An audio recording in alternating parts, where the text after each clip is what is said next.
Salut tout le monde, je suis avec Jérôme C. Rousseau qui va être reçu au Festival de mode et design cette année, donc le 19 août prochain.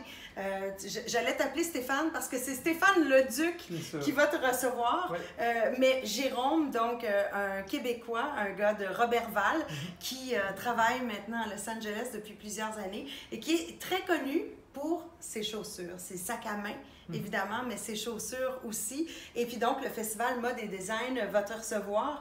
Ta première réaction quand Stéphane Leduc t'a invité? Oui, j'étais surpris, j'étais timide aussi de le faire. Je suis vraiment très heureux de rentrer au Québec et de parler au public québécois de mon travail. C'est pas quelque chose que j'ai fait avant.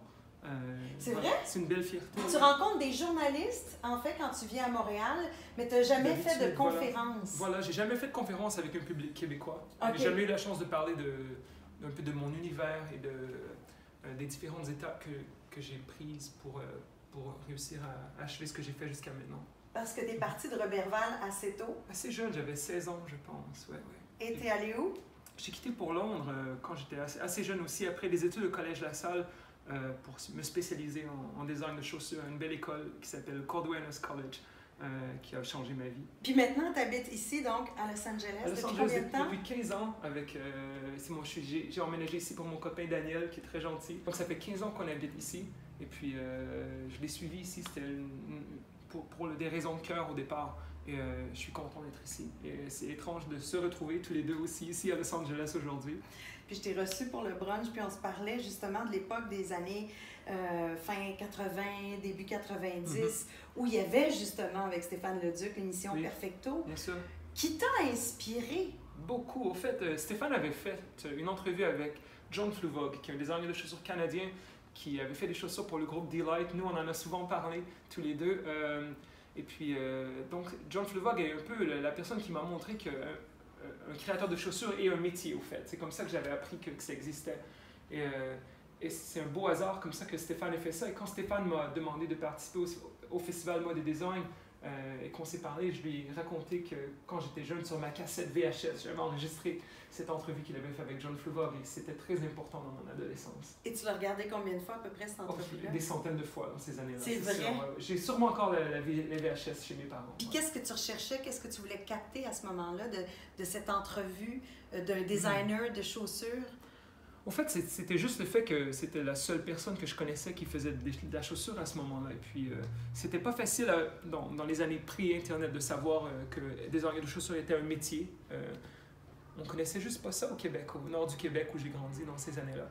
Donc, mais si on était ici avec des étudiants qui étaient avec moi à l'école secondaire, par exemple, mais ils savaient tous que j'étais fou de la chaussure. Ils savaient tous que c'était le métier que je voulais faire. J'avais même pas encore de trajectoire pour m'y rendre à ce moment-là.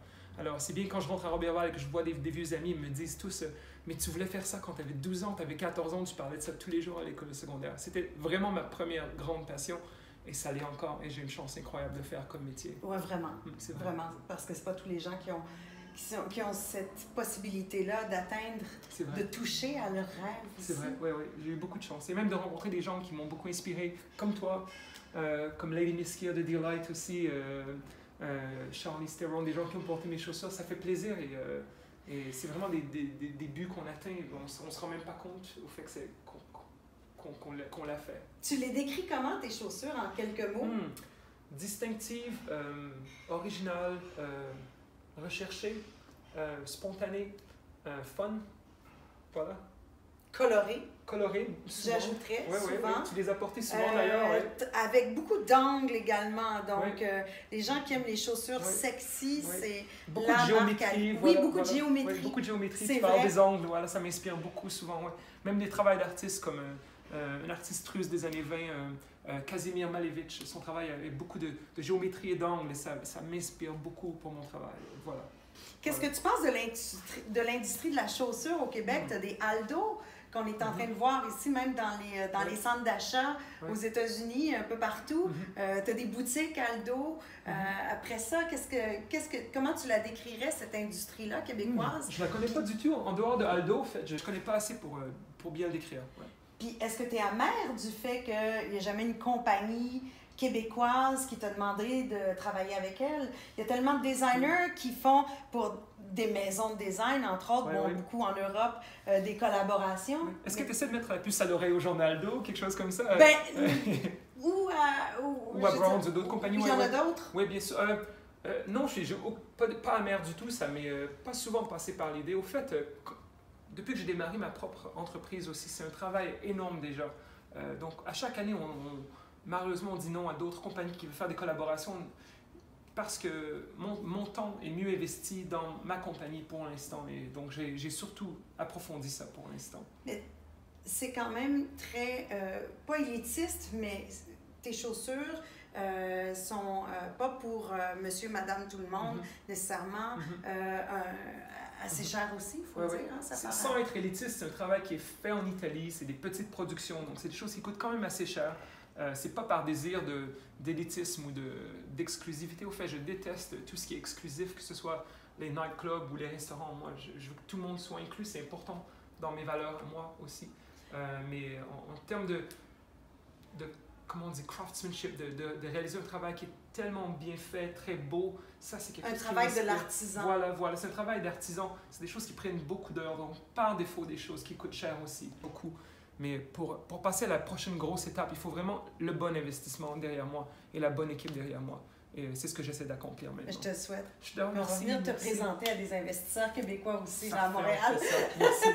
Donc, si vous voulez en savoir plus, il y a un très bel article que l'on met juste ici dans les liens sur Mitsou Magazine pour connaître encore mieux Jérôme C. Rousseau, un gars de Roberval qui habite maintenant à Los Angeles, mais qui fait des chaussures pour toutes les femmes. C'est ce qu'on espère dans les prochaines années.